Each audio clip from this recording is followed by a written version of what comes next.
Hi, good morning, it's Gene Beards. Before we get into what we're going to be discussing today, I'm going to give you a little disclaimer. First of all, I am the messenger, and there is that saying, don't shoot the person that gives you the information. So if you don't want to watch this video at any point, you're free to turn it off. I am a qualified scientist, and according to my academic training, I am more than qualified to talk on the subject of climate change. And as you can see here, on the 31st of October to the 12th of November, there will be the 26th COP meeting in Glasgow in the United Kingdom. And you can see the UN will be discussing climate issues. And one of those issues that they will be talking about is man-made climate change. And we're going to clear up a few matters with regard to that. But mainly in this video, it is to give you the facts and the truth so that you can make the decisions as and where you need to.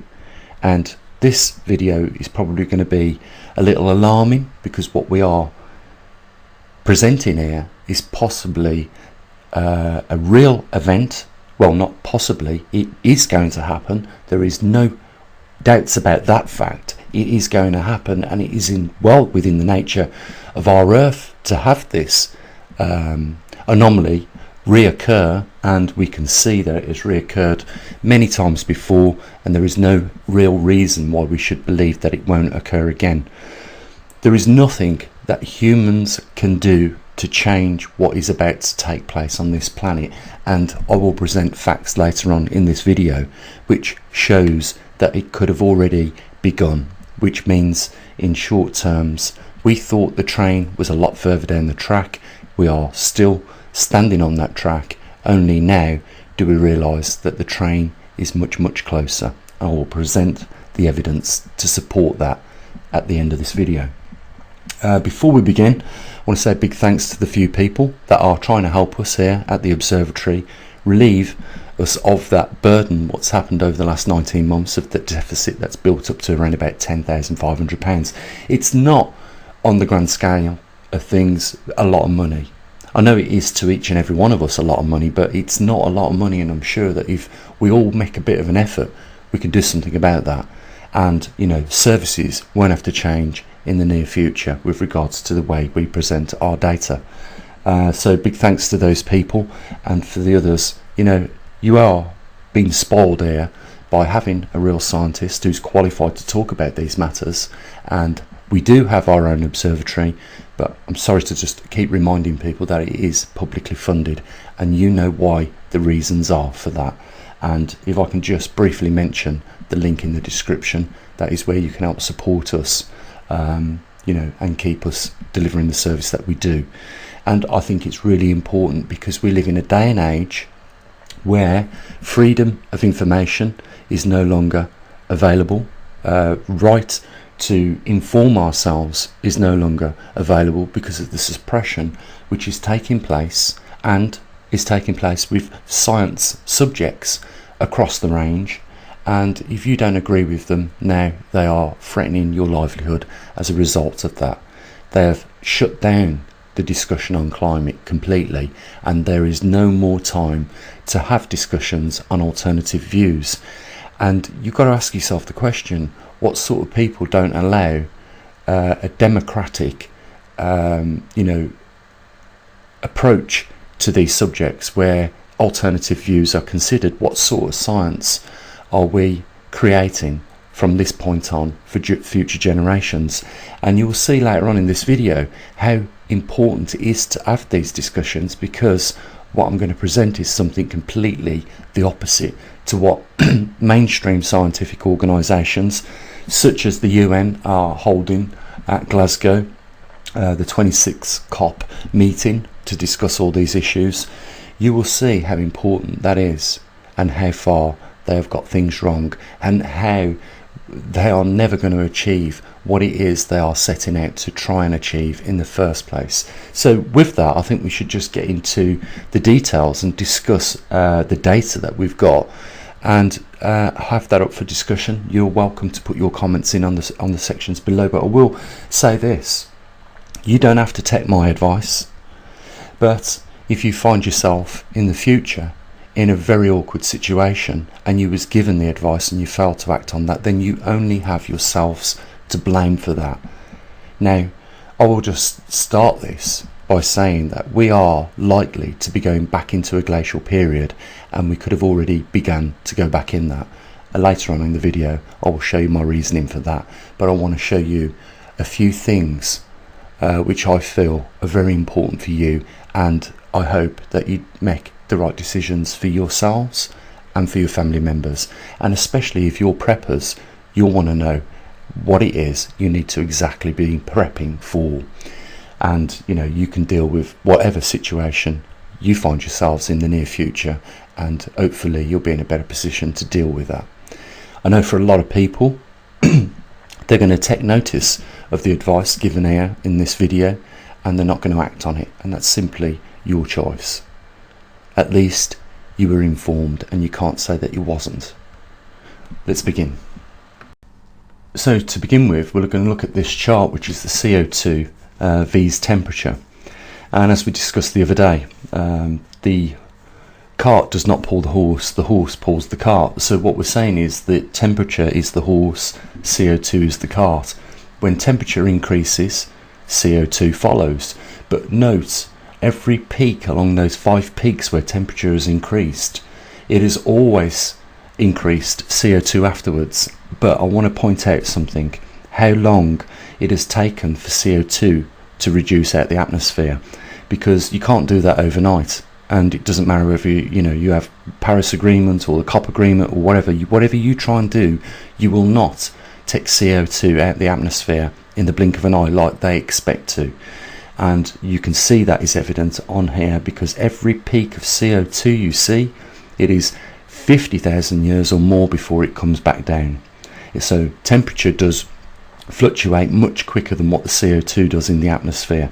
Now, I want to get onto the discussion of whether mankind, through adding more CO2 into the atmosphere, has actually been responsible for global warming. Well, you can see where we are at the present day, where I've marked down the last 10 to 15,000 years at the bottom right hand of this corner. First of all, this is what these organisations are classifying as global warming. Although they will point back to the 1980s, where it began, or even 1760, the beginning of the Industrial Revolution, what you will see is that the recent warming from the Younger Dryas period, which is the big spike where it goes up to that red line and fluctuates, where I've indicated 10 to 15,000 years, you will see that something made it heat up at that point. Now, 1760s was probably only less than 300 years ago, but this warming period took place around about 12 to 13,000 years ago. If we look at the Younger Dryas, it was where we came out of the last ice age, and that 10 to 15,000 years ago is an indication of not just temperature peaking across that green line, it is also an indication that we came out of a glacial period. And when it dips below that green line, we go back into a glacial period, and that is where we are about to go next. And we are not equipped for an Earth with this level of technological advancement to go back through another glacial period. Don't get confused with ice ages and glacial periods. Glacial periods, as you can see, where temperatures drop below the green line, they last for tens of thousands of years. We are technically still in an ice age. So it's the glacial periods that we should be really concerned about, because the last glacial period came or covered the northern hemisphere right down to about 50 degrees or even below 50 degrees longitude, and everything above there was infertile, which meant you could not grow, and if you did try and live in those regions, you had to be geared up for Arctic climates pretty much year all round. Now, we don't exactly know how quick another glacial period could come about, but what I will show you at the end of this video is just what has happened in the Arctic over the last year, and we're talking about 2 million kilometers rebound in that Arctic ice, which is a very, very large amount, and a significant amount that probably will never get discussed in mainstream media because it doesn't fall in line with global warming now, does it?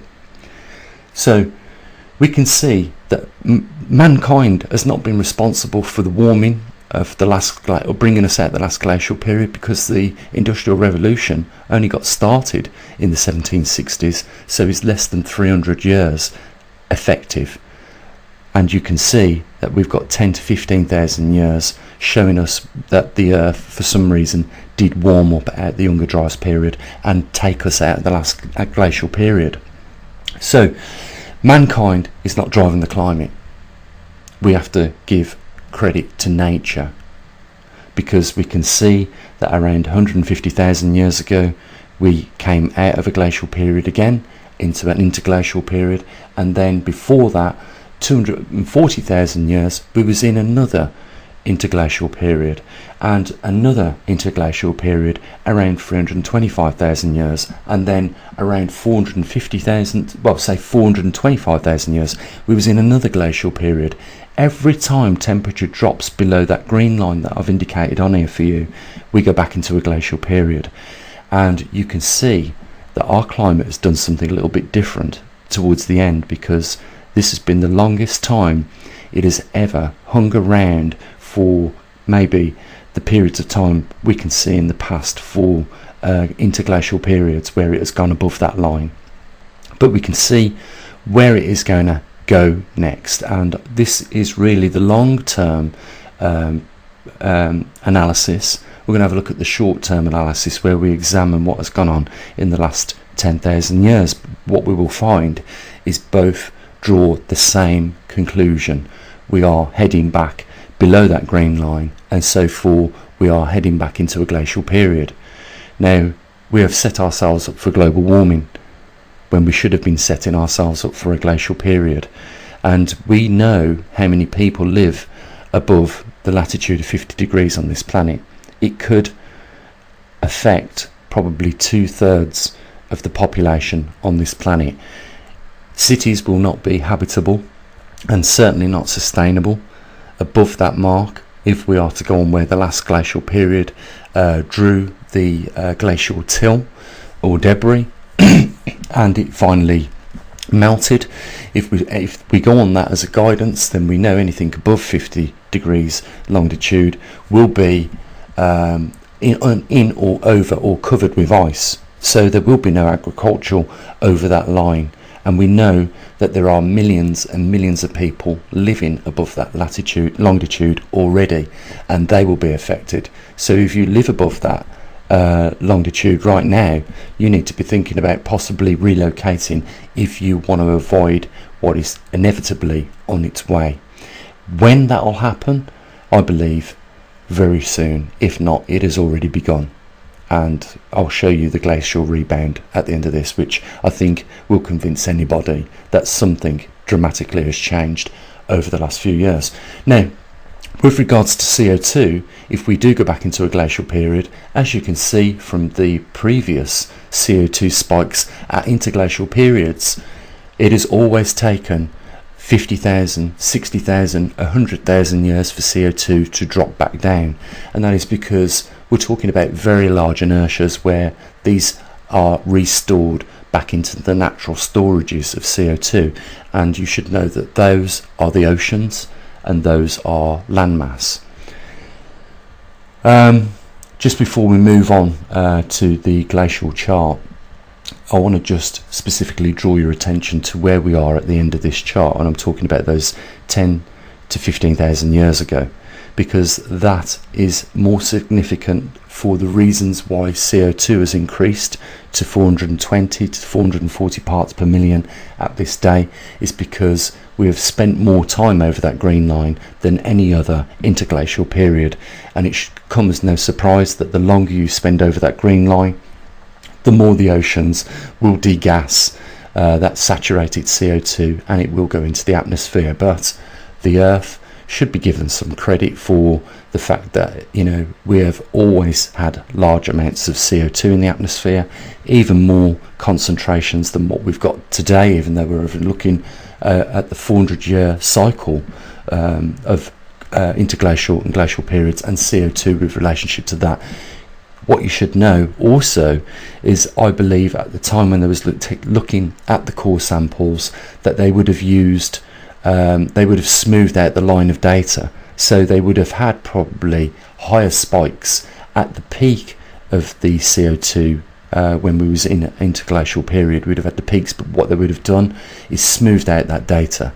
What we're doing right now, which I think is a little bit of a cheat, is just measuring the data on a daily and a weekly and a monthly and a yearly basis, which doesn't allow for that smoothing out of the data, because it's very easy when you've got all the data over the interglacial period to do that, and it is common in science to smooth out the pattern of information that you get. So you might have peaks 150,000 years ago during the interglacial period where the CO2 rose, but what you're looking at is probably smoothed out data, and the only way for us to prove that would be to get the ice cores themselves and check for specific peaks in the CO2 levels, because we probably find that, like we have got today, we have large amounts of CO2 back then. It's just not shown on this chart, probably because of smoothing.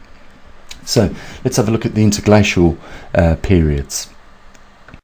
So we're concerned more now with, on this chart, CO2 and glacial cycles, but if you check the dates on the temperatures that the chart I just showed you, you'll see that where the glacial cycles actually falls are on the exact same dates as where the temperature peaks above that green line. In fact, I hope you can see it, there is a green line there around on the 230 scale on the left hand side that runs all the way across, where it divides the interglacial periods to the glacial periods. You can see in general the glacial periods always seem to last, even more so recently, a lot longer than what they did in the previous times, but also note that the interglacial periods are always shorter than the actual glacial periods. You can see there is one there, the most recent one where we came out of the Younger Dryas period. It lasted 80,000 years. Now, do you think that we are geared up for anything of those sorts? Even if it was to last 2,000 years, let alone 80,000, do you think mankind is geared up to survive that? Do you think our technological infrastructure could stand 80,000 years of ice building up on the cables before they broke? Me and you and everybody else would be of the opinion it probably wouldn't last years, let alone hundreds of years. And that is what we are looking at happening in the not too distant future. It will probably very likely, and most likely, and I hate using these words, but we have to have a bit of caution, but it is likely to happen in our lifetimes, and maybe not too far away from this point in time.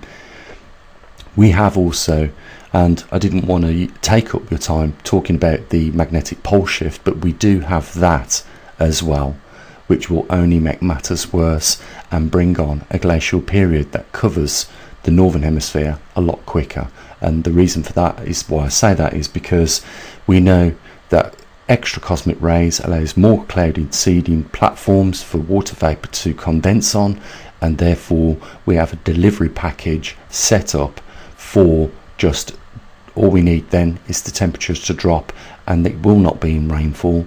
What we'll be seeing is record snowfalls, as we have already seen in some parts of the world like Texas last winter. So things are gearing up, certainly in the direction to support another glacial period in the not too distant future.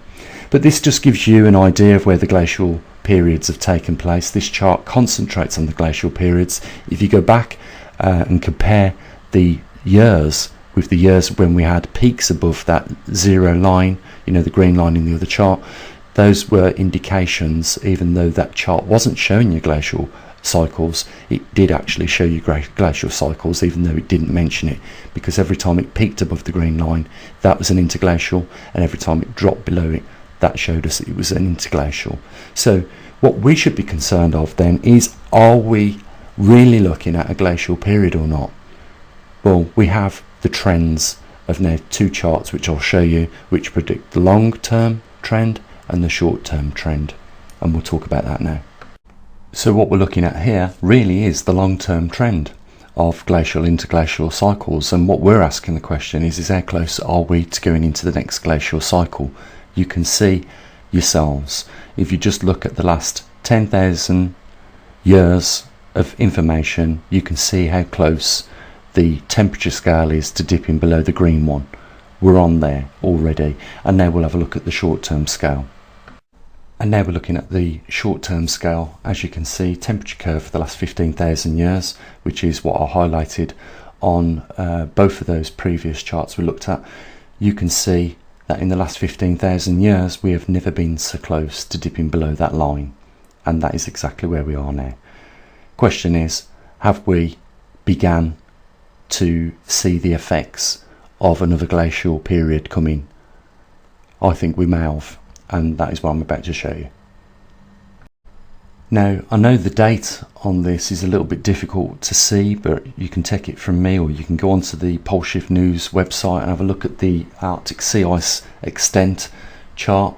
It is today's date, and if we look in the September region of this, where the ridge is, you will see that we have added an extra 2 million square kilometres of ice in, almost a year. And this is the most ice that's been there at least since 2012. You can see it is at the top of the level in the September ridge. So we have more ice now than we have had since 2012, and we've put that pretty much on within a year or so. So is this the beginning of the next glacial period?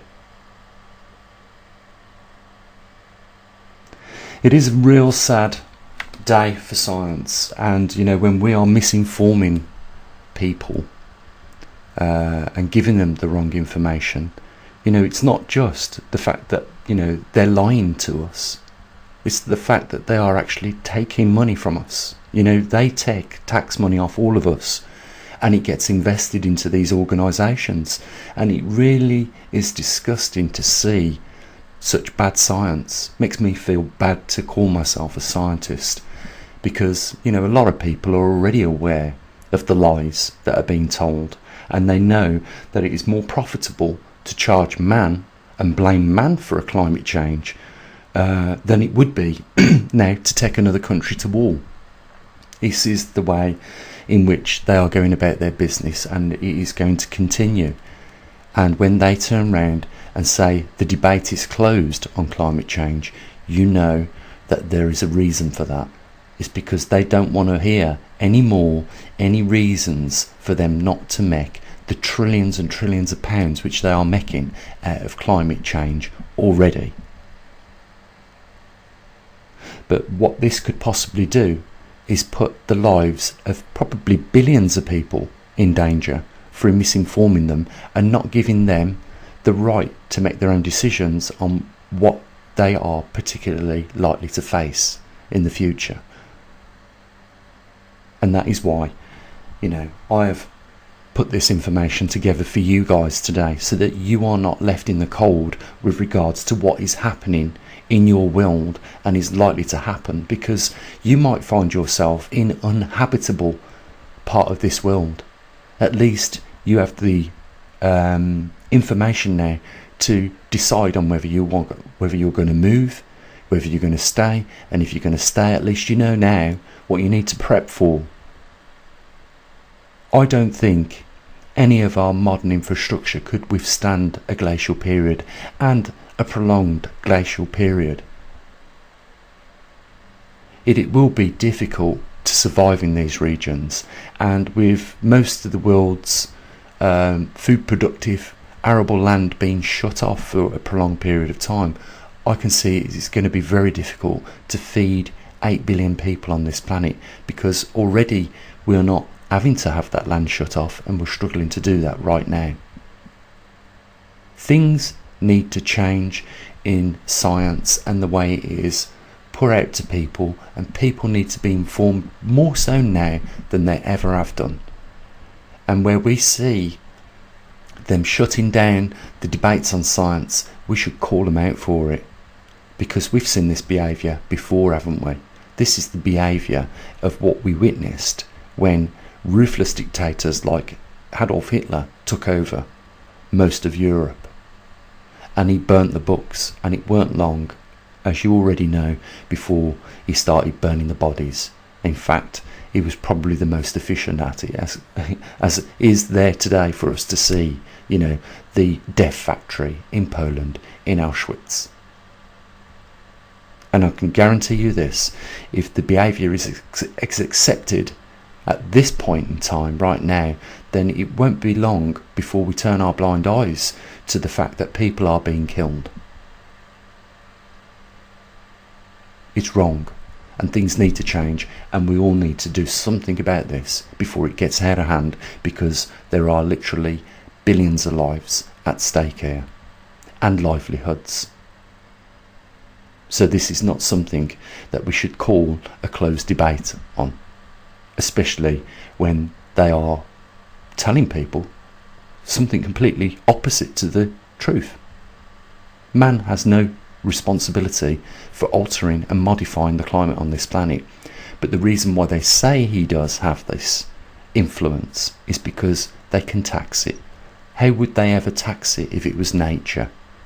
And as we've seen through the charts that I've showed, nature seems to find a way to take care of itself, and we human beings are just on this planet for the ride and nothing else. We don't have much influence on anything. Guys, I know it's not easy to accept the facts, but the facts have been presented. It's up to you to make that decision on what you want to do with that information, but you cannot tell me that you wasn't informed. Because if you've got to this far in the video, you've been informed, and truthfully. And if you want to help keep that truth going, you can support us here at the Observatory, because we put our necks on the line and go to a lot of trouble to make sure that we help as many people as we can, and we don't put a ticket on that where we sell for information for a certain price. It is free for everyone to have, on the basis that we all chip in a little bit here and there. Simple as that. The link's down there if you want to help support us, and you know, we would be really grateful if we could get some support. Guys, try and have an objective view of what you've heard today. Make the decisions that are right for you, and I'll say what I usually do. Take care of your loved ones, and as always, bye for now.